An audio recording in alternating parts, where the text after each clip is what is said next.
Outlander fans, we are back once again to talk about episode 2 of season 6 of Outlander, our favorite show, and of course, one of the best shows on planet Earth. With me today is your trusty super Outlander fan, Paula Sullivan-Licuria. Say hello. Hi. We're talking about episode 2, Allegiance, which I'm just reading this now, was written by Steve Kornacki and Alison Evans and directed once again by Kate Cheeseman. So we're now starting to get into the cut and thrust of this season. We're starting to getting comfortable with our characters once again. We open with Bear Killer, aka Jamie, meeting with the Cherokee. And I once again feel that Sam, as the lead actor, really commanded the scene. And I don't really know where this is headed. What do you think? This Cherokee interaction? Yeah, look, again, I have read the book, so I have a vague idea where it's going to go. Because I don't forget, whoever is watching this, I did read this in between season 1 finishing and season 2 starting. So it's been a while. So yeah, it's sort of setting it up again, in that with all the Indian relations, that's what they're calling them, the Indian relations, over there. And I believe it's Major McDonald asks Jamie to be, I think the term or that they're coining is Indian agent. So yeah, it's interesting to see where this is going to go. I find the whole historical aspect of it quite interesting, considering this is all we've not really been exposed to this part of history, especially even as Australians for American history. So I find it very interesting where they're going to go with all of this. Yeah, that's a really interesting point. And then, of course, we get the whole scene with the 2 Cherokee women trying to seduce Jamie. And of course, Jamie is a loyal, stoic husband, and he's almost like petrified about even possibly overstepping the mark because he's such a gentleman. But it's just like something that's, I think to me, it was almost meta. It's like an ongoing joke throughout this show that Jamie / Sam Heughan is just so irresistible that he has waltzed into the Cherokee encampment, whatever you call it, and has to fend off the women folk who are just desperate to bed him. And I'm sure Sam Heughan really loves that. I don't know if he'll never see this, but if he does, I'm sure he's probably smirking right now. Well, I would love to talk more about this scene, but it just it's going to spill over into spoilers into future episodes. So I'm sort of going to not go there with that, but the comedic timing of it all was pretty funny. And some of since I've been flicking through the book, the line Ian says about him being visited by the creator and that he can't do this or something or another is actually in the book. I forgot what page, but I do know it's probably before page 100, about page 90 or so. But anyway, it was kind of funny to actually sort of be flicking through that and see the actual line. So, but I enjoyed the scene for the comedic timing of it all. Well, the thing is, let's talk about Sam Heughan's comic timing, because as stoic and heroic and, charming Sam Heughan and / Jamie Fraser is, he's also very funny. He can be quite funny. And I think we've seen Sam Heughan do some comedic roles in the past, or some, slightly comedic roles. Yeah, more lighthearted, yeah. More lighthearted. He's got that range, but when he bounds into Fraser's Ridge, into the homestead, and says, "I missed you, Sassenach, and I must have you," I laughed. I thought that was hilarious. And it's obviously because he just had to say no to 2 beautiful women who are basically on top of him. And he's like, "Well, I'm home now, honey. Honey, I'm home and I must have you." And I thought that was hilarious. For all the book fans, that's page 109. So yeah, that was pretty funny too. And then again, as I was flicking through the book, I can't repeat the whole line, but Sam Hewen's line, something along the lines of, and please don't make fun of, I'm reading it as it's written here. It's lucky you're wed to a decrepit old man, Sassenach. ... So that was kind of fun to see the same line from the book in the show as well. So when I was flicking, we laughed at that, and then I was like, oh, there it is, and I laughed at that too. So no, actually, it's a nice lighthearted moment. It's a nice sweet moment in what is going to be a very heavy season, I think. Yeah. So let's move on. Claire, we start to now see Claire going about her day and her usual stuff. And she's now once again decided to bring a young woman into the fold to teach them the way, because Claire is such a feminist and a believer of, she wants to teach people. And the thing is, though, my reaction with Malva was like, Claire, just mind your own business and leave Malva alone, because I know this is going to end badly. Just stay away from Malva. She is trouble. It's just got all the, like, in this episode, it just has all the, like, little red flags that you would normally be like, just don't, like, because she's also like Jamie in that they both want to see the good in everybody.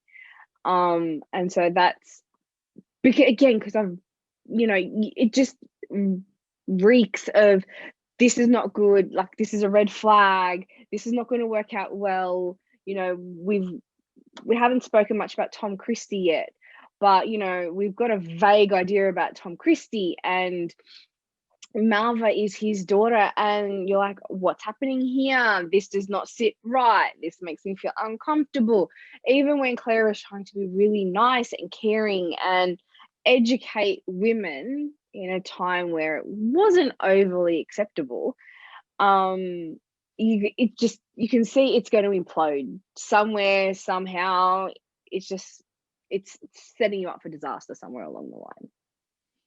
Yeah, it is. So then we start to see Claire's PTSD is obviously driving her towards ether addiction. I think this is going to be a really interesting journey for Claire to have, and for all of us as the audience to follow it along, like like any TV series where a character is dealing with addiction. This is going to be a completely different ball game, because it's in the 1700s, and it's like very it's like, it's a completely different world. It's not like we're talking about opioids in the middle of America in the 1980s. So whatever it is. So yeah, I just find it's going to be really interesting. I just wonder how far they're going to take it. I hope they take it as far as they can. Yeah, I mean, I don't remember anything about there being any ether addiction in here. But it will be interesting to see where it goes. And, as a surgeon and as a doctor, she needs to have her wits about her. How is this going to affect her ability to do that? So far they're currently on the ridge, they're dealing with like maybe a broken bone here, or, a cold there, or, pneumonia or something. But she's always on the ball. She's always got to be sharp. So that has me a little worried about how's it now going to affect her professionalism, because to Claire, that's a big thing. Yeah, it is. We start to see a bit more about the Fergus and Marcelly storyline. We talked about this a little last week, and how the events of the end of season 5 have affected everybody in different ways. Fergus has really gotten onto the drink, and he's just disappeared. Yeah. You only see him briefly, and you can you see Marcelly, she's given that look like you can tell she's making excuses for him. Yeah. Marcely is heavily pregnant, and of course she then gives birth. So people who know the story, who have read the books, know that Marcely is giving birth to a dwarf child, or so I wasn't expecting that at all. I had no idea that was coming, and I was curious to see how people would react to it back in that time when they were a bit more primitive and didn't really understand what certain kids might look like if they weren't, they didn't come out as per usual. And I think it's really cool that we explore that. Yeah, I kind of liked it too. Again, I've read the book, so I sort of knew what was coming. And I actually really liked it. I enjoyed seeing it. I liked seeing how everyone just, it's a healthy baby boy, like wonderful. And even just, Marcelly's face as a mum, seeing Marcelly's face as soon as she gives birth, she goes, he's perfect. I'm like, oh, that's actually really cute. So I found that also a really sweet moment. Typically with the Fraser family, another happy moment. How's this all gonna go? Pear-shaped.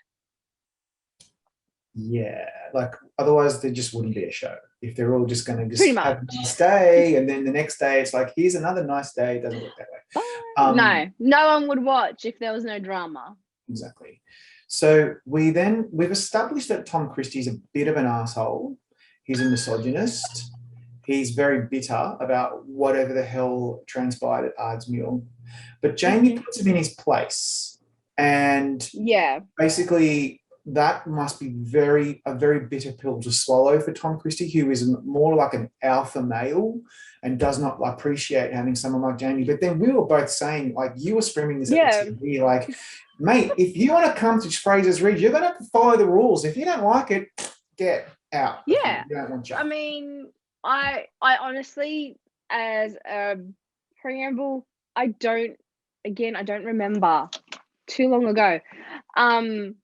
It might have been written in here, but because Jamie opened up settlement to Fraser's Ridge to anybody that he knew in the past, especially those who were at Ardsmuir. So I understand why he did that.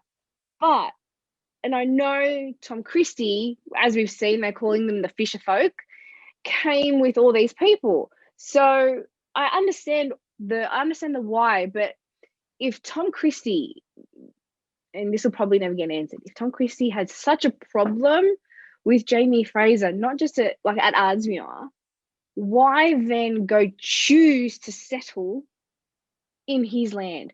Is it because he wants the people that are following him to have a better life? Like, is there another motive? I'm just sort of a doubter. Like, where's he going with this? Like, what's the why? Why does he not want to just go and find his own bit of land? Why does he have to come to Jamie if he knows he and Jamie aren't going to get along? Again, drama for the show, I know, but I'm just saying, there's enough drama going to happen. There's enough drama even with the coming civil war. We know that's coming. It's been hinted at the whole time. Why? The thing is, I think we need to set up that he usually takes his frustration and his little man syndrome out on Malva.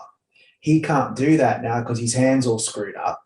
And that will lead to what we're going to see with the hand. And of course, from what I'm expecting will happen, because this is Outlander after all, I'm sure Malva is going down a path that is probably not going to be great for her. That's just my view. I don't know what's going to happen, but let's leave it at that. Now, on that note, we're going to just call it quits for this episode. It was a good one. I thought episode 1 was a bit stronger, but this is okay. We needed this episode. This is a chess piece episode. We need to kind of start getting all the narratives in place. Moving everyone where they need to be. Yeah. And for that, I thought it was pretty good. And again, the production value, the acting, everything about this show is firing on all cylinders. I just also wanted to mention, in this era, in this pandemic era that we're all suffering through and living through, it's, I know how hard it was for production to continue in this manner during the pandemic, and it's not like you could tell. Like they've really just pulled it No. together. They're such a wonderful crew, from what people tell me. So good on them for making Yeah. the show as good as ever. Yeah, I think so. And pretty seamless too. You can't tell. I mean, I know Droughtlander was long, and I know you joked about it in the last video last week, but it's so seamless. Like Yeah. it looks like no time has passed, and they've just literally picked up where they left off. And all credit to them.